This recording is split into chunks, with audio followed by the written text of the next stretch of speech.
अस्सलाम वालेकुम। आज का हमारा टॉपिक है नर्वस सिस्टम। ठीक है, नर्वस सिस्टम क्या है, इसकी हम पहले टाइप्स पढ़ लेते हैं। नर्वस सिस्टम की 2 टाइप्स हैं, सेंट्रल नर्वस सिस्टम और peripheral nervous system. Central nervous system की 2 टाइप्स हैं जिसमें है ब्रेन और स्पाइनल कॉर्ड। ठीक है, ब्रेन की 3 टाइप्स हैं जिसमें है fore brain, hind brain, mid brain. ठीक है, फोर ब्रेन की कितनी टाइप्स हैं? 2 टाइप्स हैं जिसमें टेलेंसिफेलन, डाइनसिफेलन। टेलेंसिफेलन की 3 टाइप्स हैं, cerebral cortex, limbic system, बाइसल ganglia.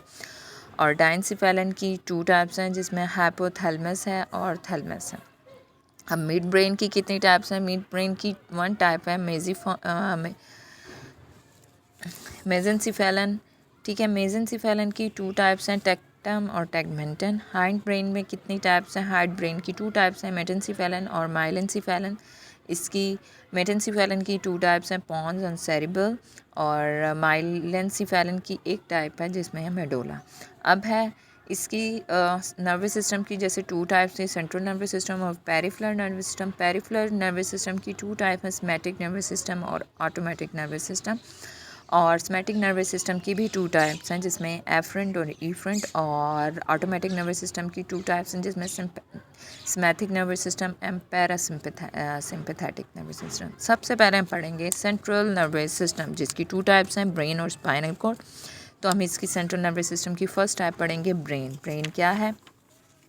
The brain is the control center of the body. It's consistent of 3 main components of the forebrain, midbrain and hindbrain. यानी हमारे जो ब्रेन है वो कंट्रोल सेंटर है हमारी बॉडी का, जो कि इसके मेन कंपोनेंट्स कौन कौन से हैं? फोर ब्रेन है, mid brain and hide brain है। यानी इसकी 3 टाइप्स हैं जिसमें है fore brain, mid brain and hide brain. सबसे पहले हम इसकी ब्रेन की फर्स्ट टाइप पढ़ेंगे, फोर ब्रेन। ठीक है, फोर ब्रेन क्या कर रही है? Fore brain is responsible for the variety of the function including to receiving, processing sensory information, thinking, processing, producing and understanding language and control motor function। यानी fore brain है वो responsible होता है हमारी बॉडी हमारे फंक्शंस जिसमें including होती हैं, रिसीव कर रही होती हैं कोई चीज़ को, हमारी सेंसरी इन्फॉर्मेशन होते हैं और जो उसकी प्रोसेसिंग होती है, लाइक थिंकिंग यानी सोचना, हमारा रिसीव करना किसी चीज़ को, प्रोड्यूस करना किसी चीज़ को, और हमारी लैंग्वेज अंडरस्टैंड करना किसी की, और जो हमारे मोटर फंक्शन होते हैं उसको भी कंट्रोल करती है। अब टेलेंसिफेलन क्या है? फोर ब्रेन की जो टाइप थी, 2 टाइप्स थी, टेलेंसिफेलन और डायंसिफेलन। सबसे पहले फोर ब्रेन की फर्स्ट टाइप पढ़ेंगे, टेलेंसिफेलन। टेलेंसिफेलन क्या है? Telencephalon is the largest of the divided of human brain. It's important for learning, memory and emotion. यानी टेलेंसिफेलन जो है सबसे बड़ा ह्यूमन ब्रेन में पाया जाता है, जिसका काम क्या है? हमारी लर्निंग को, हमारे इमोशंस को और हमारी जो मेमोरीज होती हैं उसका वर्क करना। ठीक है, अब टेलेंसिफेलन की 3 टाइप्स हैं जिसमें हमने पढ़ा था, सेरिब्रल कॉर्टेक्स, बाइसल गैंग्लिया और लिम्बिक सिस्टम। इसकी फर्स्ट टाइप कौन सी है? Cerebral cortex. टेलेंसिफेलन की फर्स्ट टाइप पढ़ेंगे, सेरिब्रल कॉर्टेक्स। सेरिब्रल कॉर्टेक्स क्या है? Cerebral cortex hemisphere layer is called the cerebral cortex. जो हेमिस्फीयर की जो लेयर होती है उसे सेरिब्रल कॉर्टेक्स कहते हैं।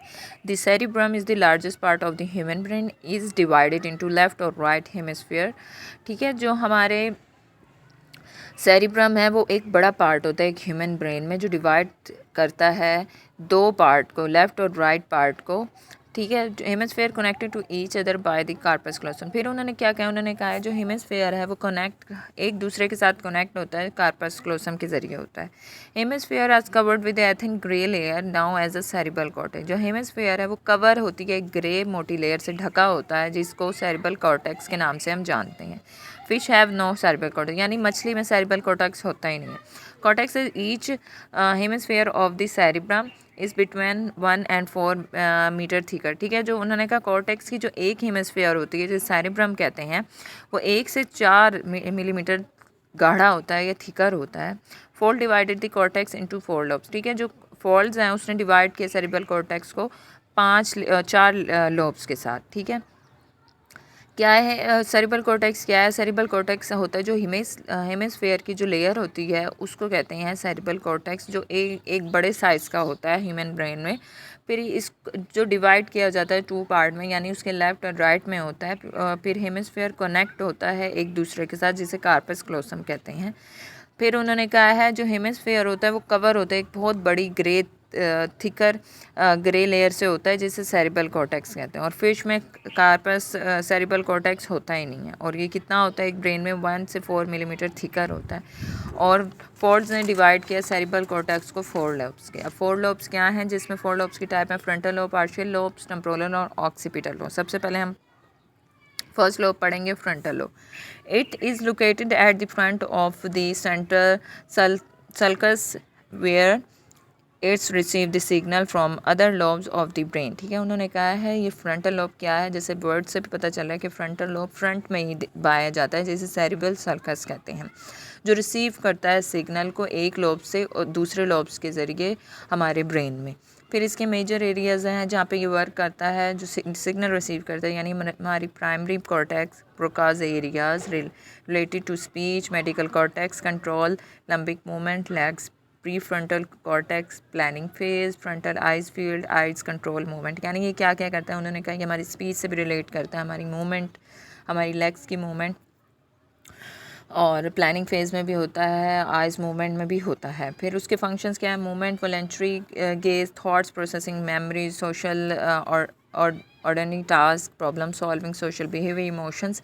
ठीक है, ये इन सब में होते हैं, यानी हमारी चलने की सलाहियत में, हमारी जो मेमोरी है उसमें जो प्रॉब्लम सॉल्व होती हैं, डेली रूटीन के टास्क होते हैं, हमारे जो सोशल बिहेवियर होते हैं, इमोशन, उन सब में इसके फंक्शंस वर्क करते हैं। फिर है इसकी डेज फंक्शनिंग। डेज फंक्शनिंग में क्या है, पिसीडो साइकोपैथिक और फैक्टिशियस ह्यूमर्स, यानी बैड बिहेवियर, एक्साइटमेंट, और पिसीडो डिप्रेशन, एप्थे यानी can't describe the emotion, lose of the initiative, solving of thoughts and motor activities. फिर difficult programming and also no as distributing planning behaviour. यानी कहाँ ये इसके dysfunction होते हैं, हमारे बैड बिहेवियर में होते हैं, हम जो एक्साइटमेंट होते हैं उसमें होते हैं, फिर हमारे डिप्रेशंस में भी होते हैं, फिर हमारे इमोशंस जो हैं उसे हम डिस्क्राइब नहीं कर पाते, हमारी जो हमारी सोचने समझने की सलाहियत होती है, वो थॉट्स होती हैं, हमारे जो मोटर फंक्शन होते हैं उसमें भी स्लो होता जाता है। तो आज के लिए इतना ही, आज सिर्फ फ्रंट लोब पढ़ेंगे, आहिस्ता आहिस्ता इसके लॉब्स को स्टडी करते जाएंगे और नर्वस सिस्टम को स्टडी करते जाएंगे। आज के लिए सिर्फ इतना ही, जज़ाकल्लाह।